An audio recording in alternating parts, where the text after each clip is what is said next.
Hello everyone, क्या हाल चाल है। आज ये हमारा आखिरी सेशन होगा इस क्वेश्चन प्रैक्टिस सीरीज का। आई होप आप सबने इन सभी सवालों को लगाए होंगे और बहुत कुछ सीखा होगा।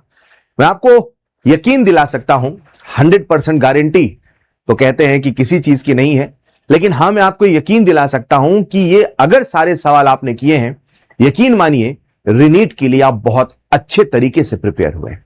राइट, तो आइए आज के सेशन में हम उन बचे हुए सवालों को डिस्कस करते हैं और कहानी को आगे बढ़ाते हैं। तो आप सबके सामने पहला सवाल, the number of spectral lines obtained in visible region in hydrogen spectrum if electron jumps from 6th excited state to 2nd excited state is. बच्चा क्या करता है, तुरंत यहां पे टोटल स्पेक्ट्रल लाइन का फॉर्मूला लगाता है n2 - n1 under bracket n2 - n1 + 1/2 और वो सारी चीजों को रखता है और सॉल्व करता है। और मुझे यकीन है आप में से बहुत सारे बच्चों ने ऐसा किया होगा। उन्होंने क्या बोला है, 6th एक्साइटेड स्टेट यानी n = 7।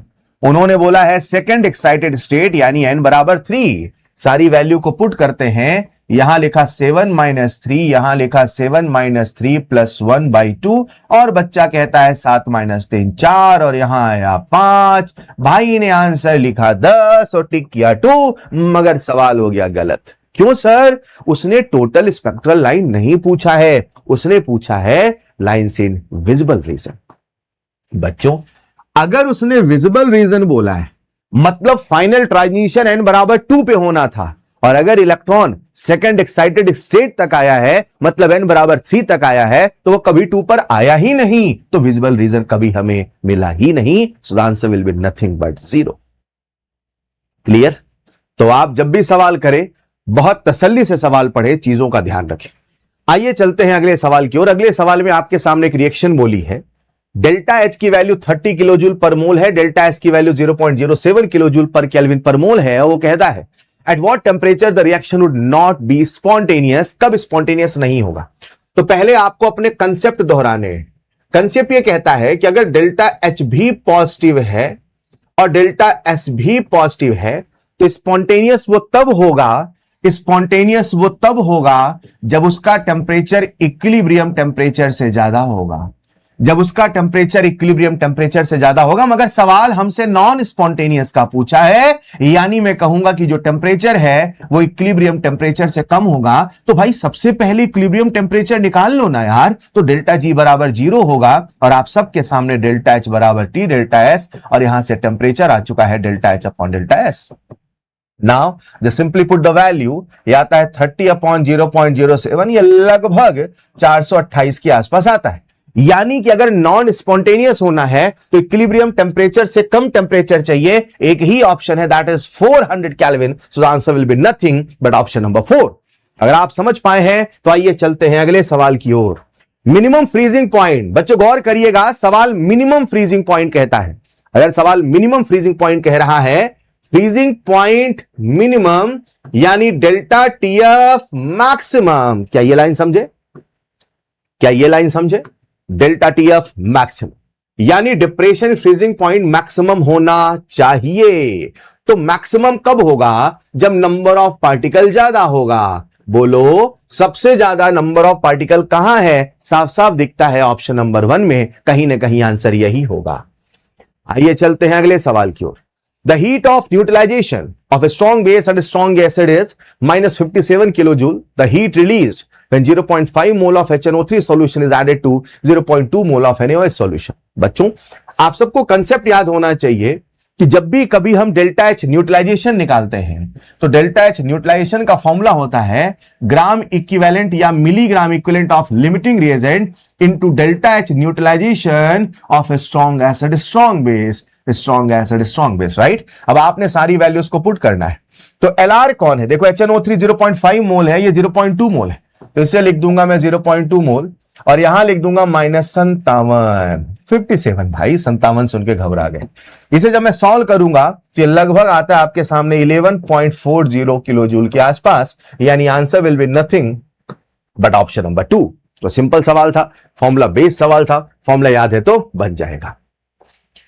अगला सवाल, कुछ हाफ सेल का E0 दिया है और किसी एक तीसरे हाफ सेल का E0 पूछा है। तो आप सबको प्रोफाइल याद होनी चाहिए कि जब हाफ सेल देके हाफ सेल पूछे तो मुझे डेल्टा जी का कंसेप्ट लगाना है, राइट। अब डेल्टा जी का कंसेप्ट लगाते हैं मेरे भाई लोग, तो आइए कंसेप्ट लगाते हैं। तो सबसे पहले आपके सामने पहली रिएक्शन है Fe3+ प्लस 3 इलेक्ट्रॉन से बना Fe, इसे मैं कह देता हूं E1 ठीक है मेरे भाई। और दूसरी रिएक्शन आपके सामने Fe2+ है, लेकिन जो डिजायर्ड रिएक्शन है उसमें Fe2+ राइट हैंड साइड, तो मैं इसे घुमा लेता हूं, और जब इसे घुमाऊंगा तो क्या बनेगा, Fe से बना Fe2+ प्लस 2 इलेक्ट्रॉन, और इसे E2 कह देता हूं। रिएक्शन घूम गई तो E0 भी घूम गया, यानी इसका जो E2 है वो होगा plus 0.440। Done done done sir done. अब हमें रिएक्शन कौन सी चाहिए, हमें रिएक्शन चाहिए Fe3+ प्लस इलेक्ट्रॉन से बना Fe2+। ये थर्ड रिएक्शन हमारी रिक्वायर्ड रिएक्शन है, ठीक है। तब इन दोनों को जोड़ूंगा, इसे 1 कह दो, इसे 2 कह दो, इसे 3 कह दो दुनिया वालों, तो कह दोगे 3 बराबर 1 प्लस 2, बोलो यस सर। इसे कह दोगे डेल्टा G3 बराबर delta G1 plus delta G2, बोलो यस सर। इसे कह दोगे माइनस N3FE3 बराबर माइनस N1FE1 माइनस N2FE2, बोलो यस सर। यहां से आप सबके सामने E3 आ चुका है, N1E1 plus N2E2 upon N3 not. सारी वैल्यू को संभल के पुट करिए, और जब संभल के पुट करते हैं तो आंसर आता है 0.772 वोल्ट, यानी answer is nothing but option number 1। आइए चलते हैं अगले सवाल की ओर। When water is added to a buffer solution of sodium acetate and acetic acid, हमने बफर सॉल्यूशन में थोड़ा सा पानी मिलाया है। अब आप सबको बफर सॉल्यूशन का कंसेप्ट याद होना चाहिए। बफर सॉल्यूशन थोड़ा सा ऐसे मिलाओ, थोड़ा सा एसबी मिलाओ, और भर भर के पानी मिलाओ, मगर फिर भी पीएच में कोई चेंज ना के बराबर आए, वही बफर कहलाए। अगर बफर है तो उसका पीएच कांस्टेंट होगा, और अगर पीएच कांस्टेंट होगा यानी H+ भी कांस्टेंट होगा। बिना सवाल सॉल्व किए answer will be option number 3 होगा। अगला सवाल, 50 ml aqueous solution of FeSO4 required 12 ml of 0.02 molar KMnO4 in acidic medium for complete oxidation. The molarity of ferrous sulfate is कुछ नहीं करना है, आपको कंसेप्ट ऑफ ग्राम इक्विवेलेंट लगाना है। मेरे प्यारे बच्चों, क्या आप सबको कंसेप्ट ऑफ ग्राम इक्विवेलेंट याद है? तो आप क्या कहोगे, sir gram equivalent of FeSO4 बराबर gram equivalent of KMnO4, gram equivalent of KMnO4। Done sir done. अब मोलैरिटी पूछा क्या? Yes sir, molarity into n factor into volume, molarity into n factor into volume. इसकी molarity हमें नहीं पता। Fe का क्या होगा? ऑक्सीडेशन। तो FeSO4 किस में जाएगा? Fe+3 में। कितने का चेंज? 1 का। तो एन फैक्टर कितना? 1। एन फैक्टर कितना? 1। वॉल्यूम कितना? 50। इसकी मोलैरिटी हमें नहीं पता, 0.02। एन फैक्टर कितना? 5। वॉल्यूम कितना? 12। इसे करो सिंप्लीफाई, मोलैरिटी भागे भागे आएगी 0.024 मोलर। Simple simple simple. आओ चलो चले अगले सवाल की ओर। A solid compound acts dissociates at certain temperature as follows, और उस रिएक्शन का केपी दे रखा है, the total pressure of the gas will be, है ना। गैस का टोटल प्रेशर पूछा है। मजा आता अगर मुझे किसी का पार्शियल प्रेशर पता होता तो बन जाता। तो काफी आसान सवाल है, आपको सोचना कैसे, सुनिएगा। X solid is in equilibrium with A gas plus 2B gas, ठीक है साहब। मान लो इसका पार्शियल प्रेशर P है, और मान लो इसका पार्शियल प्रेशर भी P है, मान लो। तो 1 मिनट, ये P है तो ये 2P होगा। डन है सर, डन है। अब इसका जरा Kp का एक्सप्रेशन लिखो, तो कैसे लिखोगे? P इंटू 2P का whole square, and this is nothing but 108 into 10 की पावर -3, यानी ये आ चुका है 4P क्यूब बराबर 108 इंटू 10 की पावर -3, यानी P क्यूब बराबर 27 इंटू 10 की पावर -3, यानी यहां से P आ चुका है 3 इंटू 10 की पावर -1, यानी इसका प्रेशर है 0.3, यानी इसका प्रेशर है 0.3, तो इसका प्रेशर है 0.6। तो दुनिया वालों, सवाल आपसे टोटल प्रेशर पूछा था, वो कितना हो जाएगा? 0.9। Is this clear? अगर समझ पाए हैं तो आइए चलते हैं अगले सवाल की ओर। बेहतरीन सवाल। The vapor pressure and temperature curve of pure solvent and 1 molar solution of urea is shown in the following graph. The CD represent, ये CD हमें क्या बताता है? ये CD हमें क्या बताता है? तो लाला उसने बोला है 1 मोलर, यस सर। क्या हमें पता है कि डेल्टा टीबी बराबर केबी इंटू एम होता है? Yes sir. और एम की वैल्यू 1 है, यानी मैं कह दूंगा डेल्टा टीबी केबी के बराबर है, डेल्टा टीबी केबी के बराबर है, डेल्टा टीबी केबी के बराबर है, यानी answer will be option number 2। The correct statement regarding the following energy diagram. ये एक कर्व है, यहां 2 है, मतलब ये 1 स्टेप है और ये 2 स्टेप है। ठीक, यहां प्रोडक्ट रिएक्टेंट से नीचे है, यहां भी प्रोडक्ट रिएक्टेंट से नीचे, मतलब ये भी एक्सोथर्मिक है और ये भी एक्सोथर्मिक। सब में एक्सोथर्मिक है, सब में। Reaction X is faster and less exothermic than reaction Y, है ना। एक एक ऑप्शन ध्यान से देखना पड़ेगा। आप देखिए सबसे बेस्ट ऑप्शन क्या है, रिएक्शन एक्स इज फास्टर। वो कहता है कि जो एक्स रिएक्शन है वो फास्टर है and less exothermic than reaction Y. नहीं, वाई का प्रोडक्ट यहां इसका नीचे है तो ये ज्यादा एक्सोथर्मिक है ना। Reaction X is faster and more exothermic than reaction Y, ठीक है, ये पॉइंट हो सकता है। Reaction X is slower, reaction X is slower, reaction X is slower and less exothermic than reaction Y. पहली बात तो जहां जहां लेस एक्सोथर्मिक है वो गलत ही कर दो, क्योंकि लेस एक्सोथर्मिक नहीं है, मोर एक्सोथर्मिक है। ठीक है, reaction X is slower and more. अब रिएक्शन जो एक्स है मेरे बच्चों, ये सिंगल स्टेप है, रिएक्शन वाई में 2 स्टेप है। ठीक, तो पहला बैरियर यहां है, दूसरा बैरियर यहां है, तो कंपैरेटिवली ये फास्ट है। तो reaction X is faster and more exothermic than reaction Y, यानी बेस्ट ऑप्शन जो होगा वो होगा ऑप्शन नंबर 2, और वही दिया है। ठीक है, आइए चलते हैं अगले सवाल की ओर। The energy of electron of 2p y orbital of hydrogen atom. तो आपको पता है कि हाइड्रोजन एटम एक सिंगल इलेक्ट्रॉनिक स्पीसीज है, और सिंगल इलेक्ट्रॉनिक स्पीसीज का जो एनर्जी है वो केवल एंड से डिसाइड होगा। यानी अगर n की वैल्यू 2 है तो चाहे 2px हो, चाहे 2py हो, चाहे 2pz हो, सबकी एनर्जी सेम होगी, सबकी एनर्जी सेम होगी, सबकी एनर्जी सेम होगी, सबकी एनर्जी सेम होगी, सबकी एनर्जी सेम होगी। ठीक, तो सवाल कहता है 2py orbital of hydrogen greater than 2px, गलत बात। लेस देन 2pz, गलत बात। Same as that 3px and, ये गलत बात। ये इक्वल है, सही बात है ना। और 2s के भी बराबर होगी, चलेगा। हाँ, 3px 3pz में 3 आ गया, n की वैल्यू ज्यादा है। आइए चलते हैं अगले सवाल में। In equation delta G equal to minus NFE not, value of delta G depends on n। जो डेल्टा जी की वैल्यू है n पे डिपेंड करती है, सही बात है, डेल्टा जी का फॉर्मूला ये होता है, और डेल्टा जी की वैल्यू n पे डिपेंड करती है। इसका सही रीजन है, डेल्टा जी गिव्स फ्री एनर्जी है, मतलब जब भी कोई प्रोसेस होता है तो कितनी एनर्जी छुपी हुई यूजफुल वर्क डन उसमें खर्च हो रही, यही डेल्टा जी है।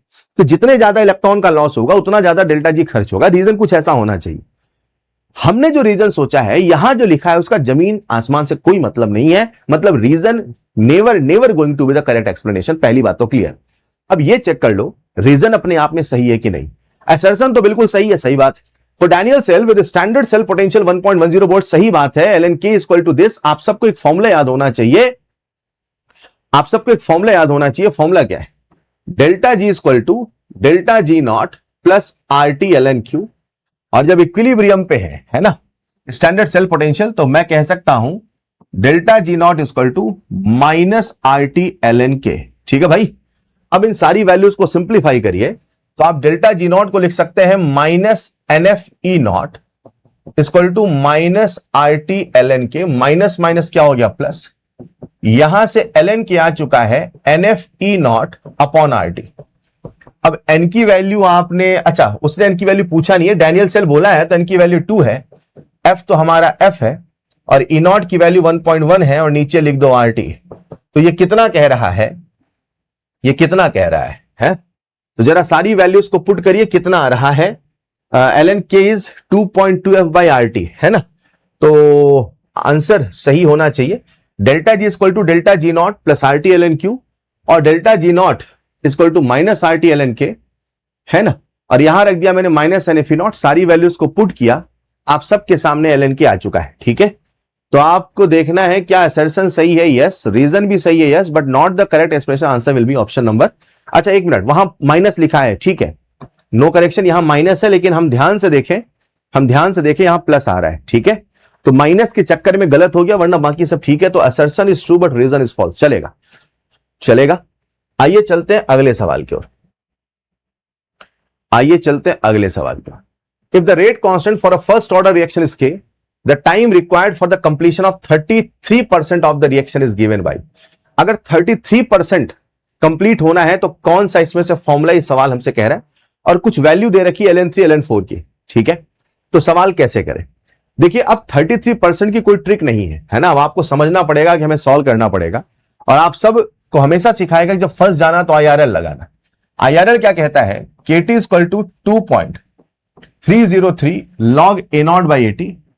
स्वाभाविक सी बात है, आज वो ln में बातें कर रहे हैं, वैल्यू भी ln की है, तो आप चाहे तो ln का फॉर्मूला भी लिख सकते हैं। तो जहां 2.3 हटा दीजिए, आप क्या लिखेंगे? KT equal to ln A0/80। A0 को 100 ले लो, 33% खत्म हो गया। और अगर 33% खत्म हो गया यानी कितना बच गया? तो 67 बच गया, राइट? इसे आप क्या लिख सकते हैं? 67 बच गया। चेक करिए। अब इसे आपको क्या बताना है? आपको रेट कांस्टेंट ही तो बताना है। The rate constant is this, time आपको बताना है। तो टाइम हो जाएगा 1/k ln 100/67। हां, कैलकुलेशन है, हां इसको सॉल्व करना पड़ेगा, नो अदर अल्टरनेटिव। ठीक है, और जो भी वैल्यू आएगी वो आंसर होगा। आंसर जो आता है वो कितना आएगा? 2 के आसपास। ठीक है, तो थोड़ा सा कैलकुलेशन था इसमें। आइए चलते हैं अगले सवाल की ओर। Hydrolysis of ester in the presence of acid is a first order reaction. बिल्कुल सही बात है। In the presence of alkaloid is the second order reaction. बिल्कुल फैक्ट बेस्ड है। जब आपको स्यूडो ऑर्डर पढ़ाया जाता है तो ये पढ़ाया जाता है कि ईस्टर का हाइड्रोलिसिस एसिडिक मीडियम में first order, pseudo first order भी वही है, फर्स्ट ऑर्डर भी वही है, राइट? लेकिन जब बेसिक मीडियम होता है तो वही सेकंड ऑर्डर हो जाता है। फिर नीचे क्या लिखता है? In hydrolysis of ester molecularity is 2, either medium is acidic. हाँ, मॉलिक्यूलरिटी दोनों ही केस में 2 होता है, तो ये भी सही है, ये भी सही है।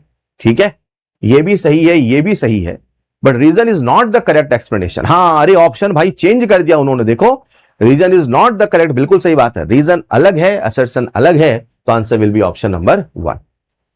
आइए चलते हैं अगले सवाल की ओर। ऑल कोलाइड्स, प्रैक्टिकल केमिस्ट्री का एक छोटा सवाल है, और मैंने एक छोटा सा वीडियो भी पोस्ट किया था कोलाइड पे। आप समझ सकते हैं, जो कोलाइड होता है उसमें 2 फेज होते हैं, एक डिस्पर्स फेज होता है और एक डिस्पर्शन मीडियम होता है। डिस्पर्स फेज, डिस्पर्शन मीडियम 2 अलग अलग फेज है, और इसीलिए इसे हम हेट्रोजीनियस मिक्सचर कहते हैं। यानी जो कोलाइड्स हैं are basically 2 phase system, are basically 2 phase system. So answer will be option number 2। ठीक है बच्चों, तो आई होप ये सारे सवाल आपने अच्छे से किए होंगे, कुछ सीखा होगा, और ये सारा नॉलेज आप एग्जाम हॉल में बहुत अच्छे से रिप्रोड्यूस करके आएंगे। तो wishing you all the best. बेहतरीन करके आना, अपना बेस्ट देके आना, अच्छा ही होगा जो भी होगा। Thank you so much.